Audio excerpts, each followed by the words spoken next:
What is the worst movie you've ever seen?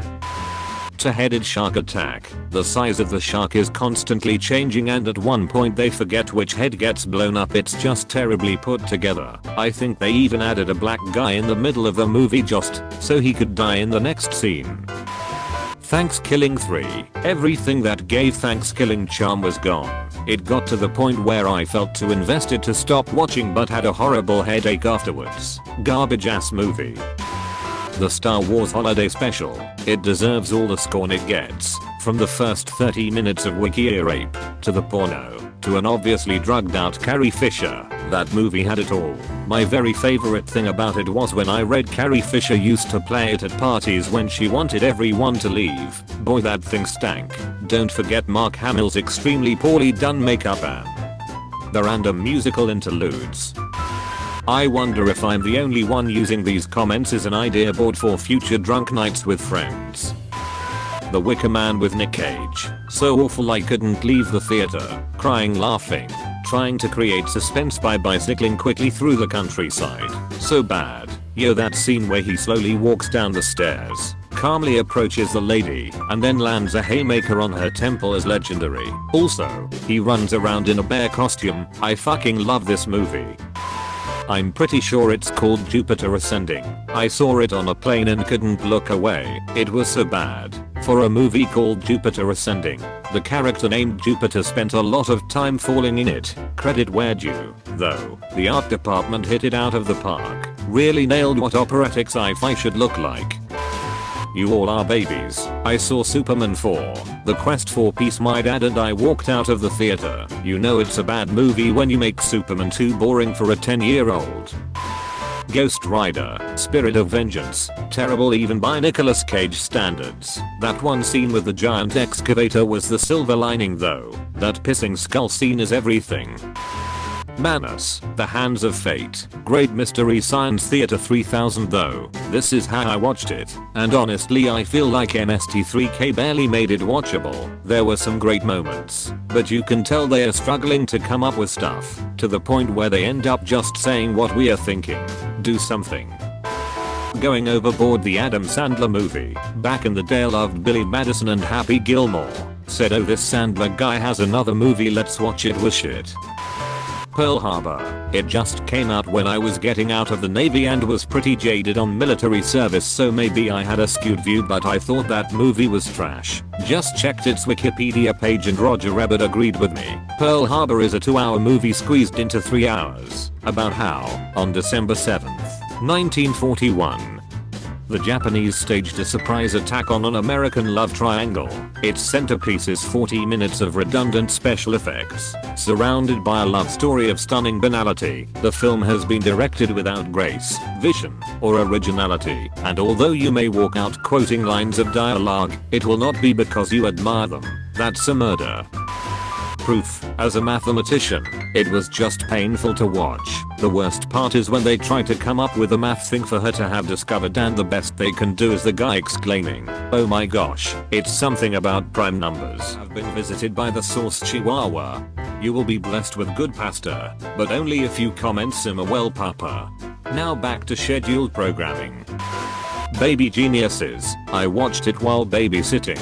I remember a toddler using karate to beat up security guards to escape from a research facility. My head hurts thinking about it. Holy cow, I loved this movie as a little kid. I've never tried watching it as an adult, but I probably shouldn't. Good Luck Chuck.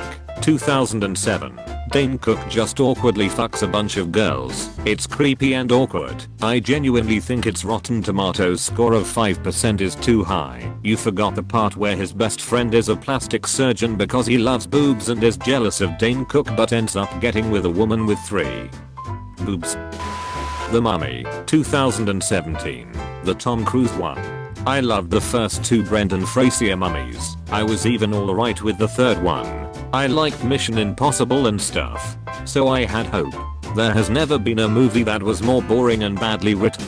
The effects looked amazing, but that didn't save it. Too much was going on with Universal trying to establish their dark universe, though I did enjoy the Russell Crowe scene, especially the Fraser move as Easter egg, even if it hurt the pacing and such.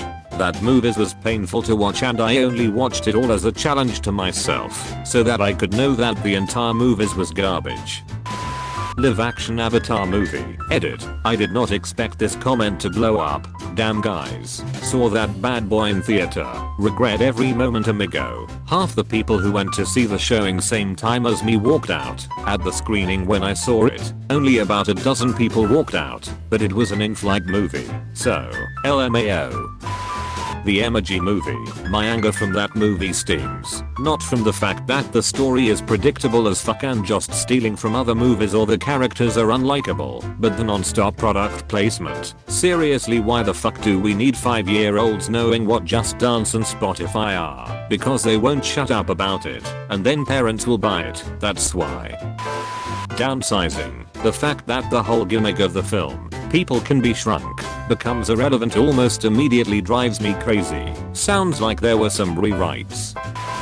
Fucking Percy Jackson movie. They killed Cronus in the second film. If they'd done things properly they could have had a titan of a film franchise. There's the original books, then Heroes of Olympus, then Kane Chronicles, then Magnus Chase, and they totally fucked it up. Immortals, damn it. And Farm Dick Hole. Yes, this is a legitimate movie. The plot involves a guy that gets bullied, and ants climb up into his dick, make a nest, and when he gets upset, they come out, attack, and kill the person upsetting the guy. Things got weird to a whole new level when his girlfriend and him had sex, and the ants ate her from the inside out. It's been a few years since I saw it, but I'm still undergoing counseling from the horrors of it. I almost want to watch it for the utterly absurd title and premise. Almost. Bill Zebub has made some wild movies. Dick Nado, Dick Shark, Santa Claus, Serial Rapist etc. Tiptoes, with Gary Oldman. In the role of a lifetime, Gary Oldman clearly just walking on his knees in an attempt to look like he has dwarfism. Check. Bridget the Midget.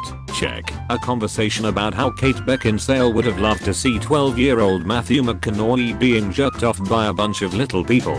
Check. This movie has everything. A simple rewrite moving the last sentence to the beginning. And you have a pretty good Stefan nightclub description.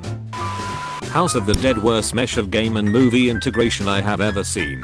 Terrible directing with terrible actors and an incoherent plot. And there was a Ted Bundy movie that came out in the late 90s/early 2000s. I was sleeping over my cousin's house and my uncle went to Blockbuster and asked for a scary movie, but I guess he didn't specify that we were all like 12 to 15. We watched the whole thing. It was so awful, and it wasn't only because it was traumatic. Edit. Also a second vote. I love horror and also thriller stuff, and decided to watch a movie about 8 years ago about a dude that cooked some dude's dick in a pan then ate it. I have such a strong stomach but that made me physically ill and nauseous for 2 days. I looked into this. It's not the movie feed. It was the movie Cannibal. I'll only focus on full budget studio productions. Small time movies are hard and I hardly blame people for messing those up. Battlefield Earth, okay, so this is funny if you think of it as a comedy, but they clearly intended for it to be a real sci-fi movie. This is a movie that is 1000 years in the future and they find our fighter jets in a hangar with fuel in them that still work when you turn them on and are able to learn to fly them and shoot missiles with them, which also still work.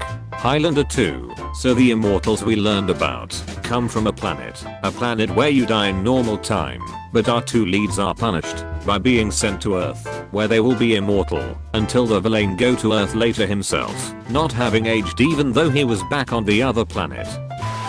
Jiggly, my girlfriend at the time made me take her to see it. We broke up later that week. I worked at a movie theater when this came out and occasionally got in trouble for trying to talk people out of buying tickets for this. It's honest work, despite the fact that it ain't much. So at the end of last year a friend of mine asked if I had seen Split. I had been meaning to watch it basically since it came out. I finally sat down to watch it and I'm like 30 minutes in thinking where the fuck is McAvoy. I hit up my mate and ask if I should have seen him yet. Hes like, yeah obviously. So I skip to the end and look at the credits and Hes not there. It turns out there's 2 movies from 2016 called Split. The one I watched was about some chick finding her sexuality or something, but she's in a play/theater group thing and an old lady just starts getting herself off on stage as a demonstration. It was fucking weird, and I'm annoyed I wasted 30 minutes watching it. Also Space Chimps. My mate said it was hilarious. I lost literally 10 minutes before turning it off. Gotti starring John Travolta. I took a girl on a second date as she wanted to see it due to her love for mob/mafia movies. I think I witnessed part of her soul die that night. Edit. There was no third date. It got 54 reviews and all of them were negative. Just like those other 37 movies. Man, Travolta makes recurring appearances on that list. Congratulations, you have been visited by Danny DeVito Dorito. Like the video and subscribe to comment awards for good luck from Danny DeVito Dorito.